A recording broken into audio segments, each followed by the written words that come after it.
चीन को लेकर सियासी गहमा-गहमी भी काफी जबरदस्त है। राहुल सोनिया गांधी लगातार मोदी सरकार पर हमला कर रहे हैं, तो आज बीजेपी अध्यक्ष जेपी नड्डा ने भी गांधी परिवार पर एक और तीखा हमला किया है। कांग्रेस ये साबित करने की कोशिश कर रही है कि चीन पर मोदी सरकार की नीति नाकाम रही है, देश की सीमा और संप्रभुता से समझौता हुआ है, जबकि बीजेपी कांग्रेस के हमले को एक वंशवादी पार्टी की सोच बताकर खारिज करने में लगी है।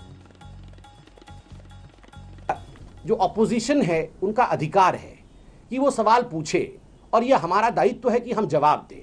एक ऑल पार्टी मीटिंग हुई थी जिसमें सारे सवाल पूछे थे, सारे सवालों के जवाब भी दिए गए थे, एक स्टेटमेंट भी प्रधानमंत्री द्वारा रिलीज किया गया था।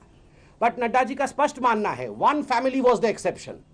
एकमात्र ऐसा परिवार था, एक ही ऐसा परिवार था पूरे राजनीतिक पटल में जो एक्सेप्शन था और जिन्होंने ना तो प्रश्न उचित ढंग से रखा और ना ही उत्तर से वो किसी प्रकार सेटिस्फाई हो पाए। और आज भी they are trying to spread canards, आज भी वो भ्रम की स्थिति को पैदा कर रहे हैं, रोज कर रहे हैं। कल सीडब्ल्यूसी की मीटिंग हुई, शाम तक राहुल गांधी जी ने भी फिर सरेंडर का राग अलापा था, ये आपने देखा था।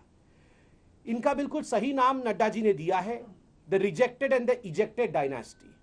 ये एक ऐसी डायनास्टी है जो रिजेक्टेड हो चुकी है। नड्डा जी कुछ झल्ला के बोल रहे हैं, जैसे बहुत परेशान है, वो दुखती रग पर हाथ रख दिया हो। उनसे सवाल पूछे हैं, हिंदुस्तान की प्रभुता, स्वायत्ता, उनके टेरिटोरियल इंटीग्रिटी वो सुनिश्चित रहे,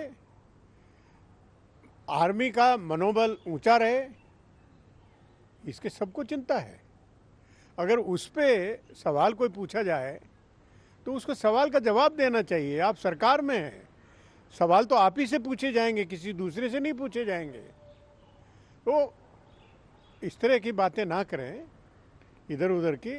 जो सवाल पूछे जाए उनका जवाब दीजिए। ये प्रियंका जी हों, राहुल साहब हों या जो और भी कांग्रेस के लोग हों, उनको तो हम यही कह सकते हैं कि उनको अपना कोच बदल देना चाहिए। अगर उनका कोच यही रहेगा तो हर दिन ये हिट विकेट होते रहेंगे, नो बॉल करते रहेंगे। और हिट विकेट और नो बॉल के साथ साथ ये जो है वो जग हंसाई का पात्र बनते जाएंगे, खिल्ली के खिलौने के रूप में दिखाई पड़ेंगे।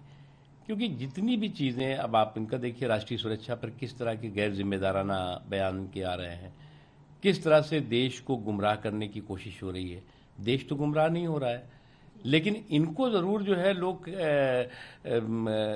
कहने लगे हैं कि ये लोग कुछ मानसिक रूप से हिल चुके हैं। जो राष्ट्रीय अध्यक्ष जेपी नड्डा जी का बयान है, मैं उनसे पूछना चाहता हूं, यह देश लोकतंत्रात्मक देश है और विपक्ष की अपनी एक भूमिका है। अगर सरकार से सवाल पूछ रही है तो क्या विपक्ष को सरकार से सवाल पूछने का अधिकार है कि नहीं? लगातार जिस तरह इनके अध्यक्ष विपक्ष को घेरने का प्रयास कर रहे हैं, निश्चित रूप से यह अपने चेहरे को उजागर कर रहे हैं।